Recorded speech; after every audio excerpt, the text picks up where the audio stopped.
Merci d'être avec nous, toujours en direct sur TV Finance, et David Derry nous a rejoint. Bonjour. Bonjour.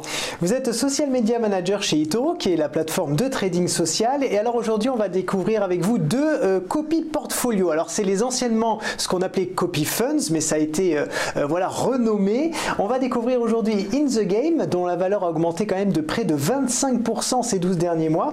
Et puis CRISPR-Tech, un portefeuille qui a pris lui 8,11% sur l'année qui vient de s'écouler. Alors juste avant de commencer, on va revenir aux basiques quand même pour les gens qui ne connaissent pas les copy portfolio. Qu'est-ce que c'est exactement? Donc les copy portfolio, c'est des portefeuilles créés par eToro. Il y a trois sortes de copy portfolio. Le premier, c'est les top traders portfolio. Donc avec tous les traders qu'on a et toutes les données qu'on a sur notre plateforme, on se sert d'algorithmes de machine learning pour essayer de repérer les meilleurs traders de la plateforme et donc ceux qui sont le plus positifs. Et en fait, après les proposant en un seul produit d'investissement. Donc un copy portfolio, c'est une sorte de tracker avec les meilleurs traders à l'intérieur. Et après, il y a différentes stratégies. Donc ceux qui sont le plus actifs, ceux qui ont les meilleurs résultats, etc., etc. Ensuite, on a les market portfolio, donc c'est ce dont on va parler aujourd'hui. C'est des copy portfolio en fait qui sont sur un thème, donc c'est des portefeuilles faits dans l'investissement thématique. Le but en fait, c'est de choisir une thématique, donc par exemple les jeux vidéo, CRISPR, le cannabis, ou ça peut être plein de choses, l'intelligence artificielle, la conduite autonome, les crypto-monnaies, etc., etc. Et ensuite, on va créer un portefeuille comme ça et on va le réallouer automatiquement au fur et à mesure. Donc ça peut être mensuellement, comme ça peut être sur 3 mois, ça dépend après des copy portfolio. Et le dernier type de copy portfolio, c'est pour les partenaires financiers qui le souhaitent. On propose à tous les partenaires financiers qui le souhaitent d'ouvrir en fait directement un portefeuille sur notre plateforme, une stratégie d'investissement et de la proposer à la vente à nos 10 millions d'utilisateurs sur eToro. Et donc on peut voir par exemple ici Altia Investment qui est une société française, ou WeQuant qui est la société WeSave qui est le robot advisor WeSave qui ont créé des copy funds sur notre plateforme. Donc, ou par exemple les partenariats avec Typrank, ce qui permettent de faire des copy portfolio des grands investisseurs, comme on avait vu la semaine dernière. D'accord. Alors on va commencer donc avec In The Game. Là on est dans l'industrie du jeu vidéo. Quand même très très gros résultat. Je le disais tout à l'heure, près de 25% de hausse sur ces 12 derniers mois. Alors qu'est-ce qu'il y a dedans? Alors dedans, il y a plusieurs entreprises de jeux vidéo, donc on peut retrouver les grandes entreprises comme EA Sport, Take It Two Interactive, donc les grandes entreprises de jeux vidéo. On peut aussi retrouver les entreprises de cartes graphiques et ce genre de choses avec Nvidia et AMD. Et après, on retrouve des entreprises classiques, donc Nintendo, Activision, toutes les entreprises en fait qui ont un rôle à jouer dans le jeu vidéo. Aujourd'hui, c'est une industrie qui est importante, qui se développe de plus en plus. On peut le voir avec le succès de Fortnite et le nombre de joueurs qu'il y a sur ce jeu. On peut voir aussi avec les nouveaux jeux qui vont sortir, comme FIFA 2019 ou le Red Dead Redemption 2. Donc on peut voir que c'est une industrie qui se développe. Et aussi pour Sony, il y a aussi le PlayStation VR numéro 2 qui va sortir. Et donc on peut voir que l'industrie, en tout cas en termes boursiers, n'est pas à la ramasse parce qu'elle performe très bien depuis le début de l'année. Oui, quand même, on voit là 15,93% de hausse en janvier. Après, il y a 3 mini-baisse de rien du tout, et puis ça repart à la hausse. C'est quand même un beau portefeuille, ça. Puis même après 7% de hausse en janvier, on peut penser que les 3 mois suivants sont juste une correction technique sur les valeurs, et puis ça repart bien. Puis on peut aussi voir que depuis plusieurs années, le portefeuille fonctionne. Donc c'est pas la première année où la stratégie marche, parce qu'il a connu que du vert depuis 4 ans maintenant. Donc c'est quand même une belle stratégie. On peut regarder de quoi c'est fait, donc on peut voir qu'il y a que des actions. Il y a notamment Nvidia qui a la plus grande part. Est-ce que c'est parce que c'est l'entreprise la plus solide en ce moment? C'est aussi parce que la performance de Nvidia est quand même impressionnante, parce qu'ils font 35%, donc ça représente 20% aujourd'hui du portefeuille du copy portfolio. Puis Nvidia est une société diversifiée qui fait des cartes graphiques, et donc qui permet par rapport à des sociétés comme Activision ou eSport ou Tech2 Interactive qui proposent des jeux vidéo, Nvidia propose un autre secteur du jeu vidéo un peu différent d'un concepteur de jeux.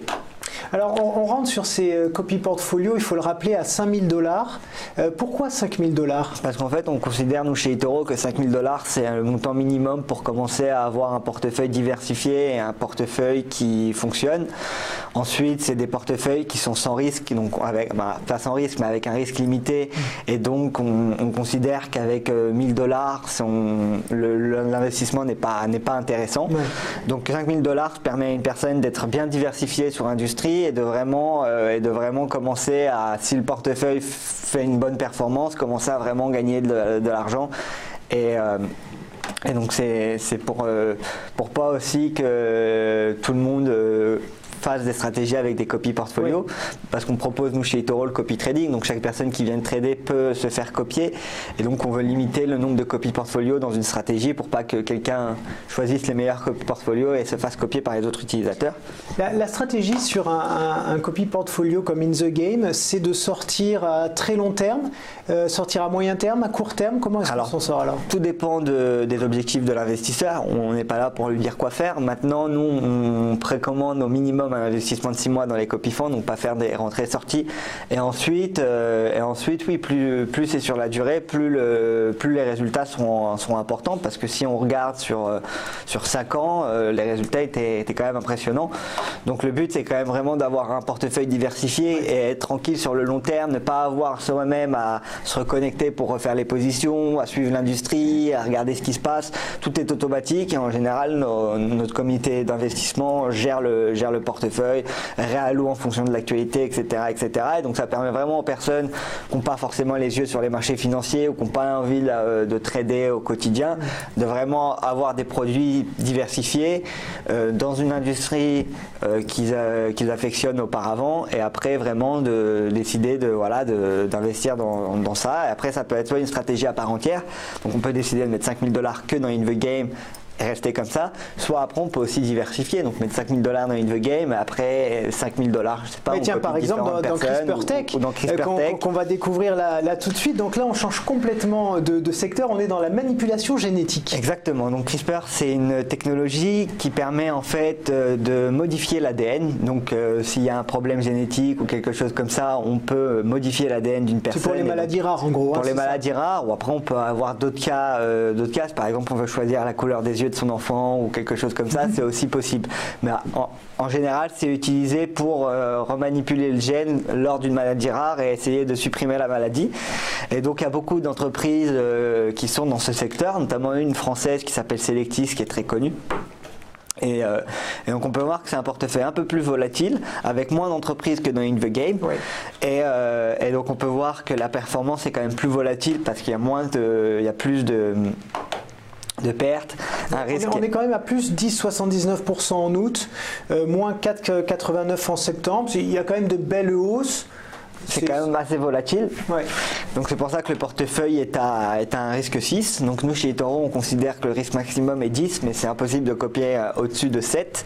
Et ensuite le risque permet de comprendre en fait la volatilité d'une stratégie, à quel rythme elle évolue.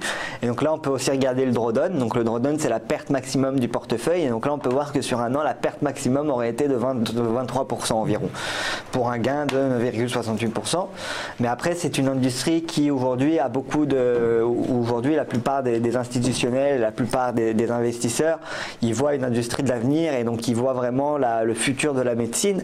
Et donc même si aujourd'hui les performances sont encore un peu mitigées, on peut voir qu'en 2017 le portefeuille faisait 47,33% et la technologie CRISPR est quelque chose qui, je pense, marquera l'avenir de la médecine.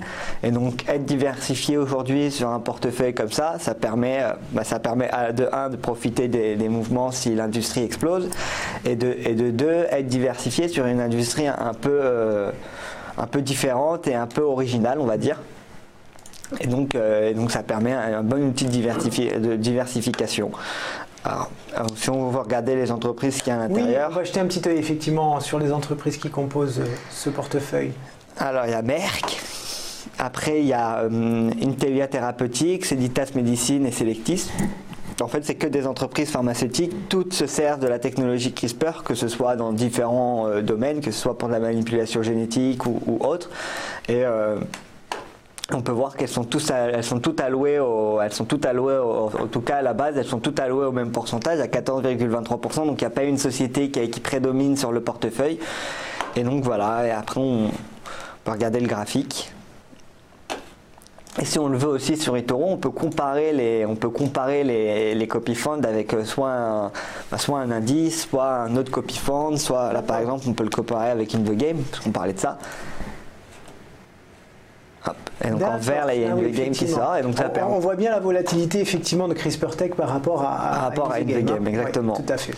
Eh bien écoutez, merci beaucoup David Derry d'être venu nous en parler. Je rappelle que vous êtes Social Media Manager chez eToro, la plateforme de trading social.